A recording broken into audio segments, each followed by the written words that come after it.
മഹാരാജ എന്ന സിനിമയുടെ ഡീറ്റെയിൽസ് ആണ് ഈ വീഡിയോയിലൂടെ പറയുന്നത്. സിനിമ കണ്ടിട്ടില്ലാത്തവർ സിനിമ കണ്ടതിന് ശേഷം മാത്രം ഈ വീഡിയോ കാണാൻ ശ്രമിക്കുക. സിനിമ ആരംഭിക്കുന്നത് പ്രൊഡ്യൂസറും ആക്ടറുമായ തേനപ്പൻ ബാർബർ ഷോപ്പിൽ വെച്ച് പാട്ട് പാടുന്ന സീനിലൂടെയാണ്. ഈ സിനിമയുടെ ഡയറക്ടറായ നിതിലന്റെ ആദ്യ സിനിമയാണ് കുരങ്ങു ബൊമ്മ. ആ സിനിമ തുടങ്ങുന്നതും തേനപ്പൻ പാട്ട് പാടുന്ന സീനിലൂടെയാണ്.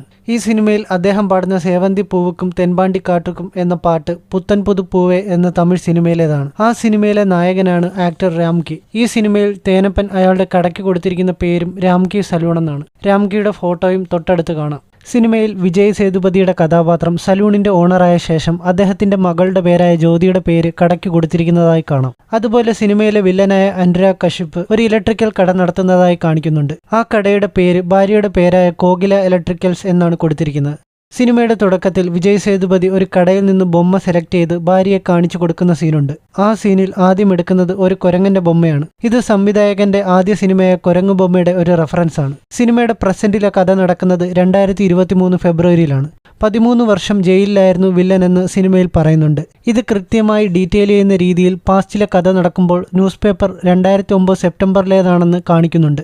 സിനിമയിലെ ഏറ്റവും ക്രൂരനായ വില്ലനാണ് സിംഗംപുലി അവതരിപ്പിച്ച നല്ല ശിവം എന്ന കഥാപാത്രം. ഈ കഥാപാത്രത്തിന്റെ മുതുകിൽ ഒരു മുഴയുണ്ടെന്നും അയാൾ പോലീസ് സ്റ്റേഷനിൽ ഉണ്ടെന്നും പറഞ്ഞാണ് വിജയ് സേതുപതി പോലീസ് സ്റ്റേഷനിലേക്ക് വരുന്നത്. അവിടെയുള്ള പോലീസുകാരുടെ എല്ലാം മുതുകിൽ തടവി നോക്കി അവർ അല്ല എന്ന് ഉറപ്പിച്ച് പേര് വെട്ടുന്നതായും കാണാം.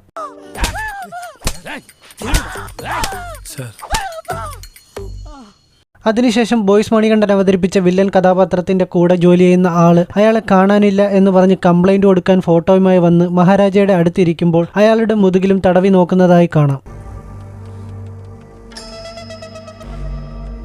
സിനിമയുടെ തുടക്കത്തിൽ ലോറി വീട്ടിലിടിച്ചു കയറി ആക്സിഡന്റ് ഉണ്ടാവുമ്പോൾ വിജയ് സേതുപതിയുടെ കയ്യിലിരുന്ന പ്രതിമ തറയിൽ വീണ് ഉടയുന്നതായി കാണിക്കുന്നുണ്ട്. ആ പ്രതിമ ഒരു അമ്മയുടെയും കുഞ്ഞിന്റെയും പ്രതിമയായിരുന്നു. താഴെ വീണ് ഉടയുമ്പോൾ അതിൽ അമ്മയുടെ രൂപം ഉടയുന്നതായും കുഞ്ഞിന്റെ രൂപം ഉടഞ്ഞു പോകാതെയുമാണ് നിലത്ത് കിടക്കുന്നതായി കാണിക്കുന്നത്. ആ ആക്സിഡന്റിൽ ഒരു കുഞ്ഞു മാത്രം രക്ഷപ്പെടുന്നു എന്ന് സിംബോളിക്കായി ഫോർഷാഡോ ചെയ്ത് കാണിക്കുകയാണ് ഡയറക്ടർ.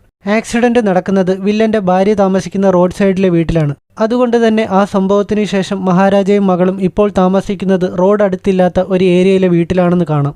കുപ്പത്തൊട്ടി കാണുന്നില്ല, മോഷണം പോയി എന്ന് പറഞ്ഞാണ് മഹാരാജ പോലീസ് സ്റ്റേഷനിൽ കംപ്ലൈന്റുമായി വരുന്നത്. എന്നാൽ അത് മോഷണം പോയിട്ടില്ലെന്നും നല്ല ശിവത്തെ കണ്ടുപിടിക്കാനാണ് പോലീസ് സ്റ്റേഷനിലേക്ക് വരുന്നതെന്നും ക്ലൈമാക്സിനോട് അടുക്കുമ്പോൾ റിവീൽ ചെയ്യുന്നുണ്ട്. പിന്നീട് ആ കുപ്പത്തൊട്ടി മഹാരാജയുടെ മകൾ കിടക്കുന്ന ഹോസ്പിറ്റൽ ബെഡിനടിയിൽ തന്നെ വെച്ചിരിക്കുന്നതായി കാണിക്കുന്നുണ്ട്. അനുരാഗ് കശ്യപിന്റെ പാസ്റ്റ് കാണിക്കുമ്പോൾ അയാളുടെ വീട്ടിൽ ഇതേ കുപ്പത്തൊട്ടി ഇരിക്കുന്നതായി കാണാം. അയാൾ ജയിലിലായ ശേഷം ലോറി അയാളുടെ ഭാര്യ താമസിച്ചിരുന്ന വീട്ടിലിടിച്ച് അപകടം ഉണ്ടാവുമ്പോൾ ആ കുപ്പത്തൊട്ടി കാരണമാണ് അയാളുടെ കുഞ്ഞ് രക്ഷപ്പെടുന്നത്. ഈ സിനിമയിൽ പാമ്പിനെ ഒരു മെറ്റഫറായി കാണിക്കുന്നുണ്ട്.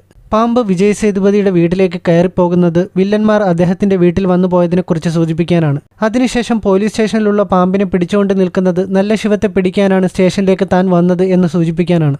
സിനിമയിലെ വില്ലന്മാരിൽ ഒരാളായ നല്ല ശിവം എന്ന കഥാപാത്രം കൊച്ചു പെൺകുട്ടികളെ ഉപദ്രവിക്കുന്ന ഒരു പീഡോഫൈലാണെന്ന് സിനിമയുടെ അവസാനമാകുമ്പോഴാണ് റിവീൽ ചെയ്യുന്നത്.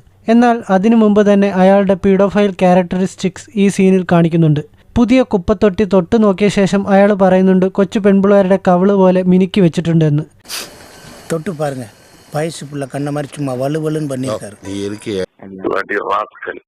സിനിമയുടെ അവസാനം നല്ല ശിവം വിജയ് സേതുപതിയെ ഉപദ്രവിച്ചത് എങ്ങനെയാണ് എന്ന് ആക്ട് ചെയ്ത് കാണിക്കുന്നുണ്ട്.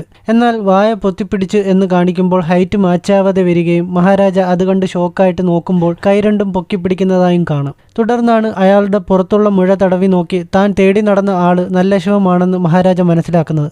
ഇനി ഈ സിനിമയിൽ എനിക്ക് ഏറ്റവും ഇഷ്ടപ്പെട്ട ചെറിയ ഒരു ഡീറ്റെയിലിംഗ് പറയാം. ക്ലൈമാക്സിൽ ആശുപത്രിയിലായിരുന്ന മകൾ ആ കെട്ടിടത്തിലേക്ക് വരുമ്പോൾ വിജയ് സേതുപതി മോൾക്കിരിക്കാനായി അവിടെ ഒരു പഴയ കസേര എടുത്തു വെക്കുന്നുണ്ട്. ആ കസേര വെച്ച ശേഷം അത് സ്ട്രോങ് ആണോ എന്ന് കൈകൊണ്ട് അമർത്തി നോക്കുന്നതായി കാണാം. ഇത് സ്ക്രിപ്റ്റിൽ ഉണ്ടായിരുന്നതാണോ അതോ വിജയ് സേതുപതിയുടെ ഇംപ്രവൈസേഷൻ ആണോ എന്നറിയില്ല. എന്തായാലും മകളോടുള്ള സ്നേഹം കാണിക്കുന്ന ഒരു ബ്രില്യന്റ് ഡീറ്റെയിലിംഗ് തന്നെയായിരുന്നു ഇത്. ഈ സിനിമയിലെ വില്ലൻ കഥാപാത്രങ്ങൾക്കെല്ലാം അവരുടെ സ്വഭാവത്തിന് ഓപ്പോസിറ്റായ പേരുകളാണ് ഡയറക്ടർ കൊടുത്തിരിക്കുന്നത്.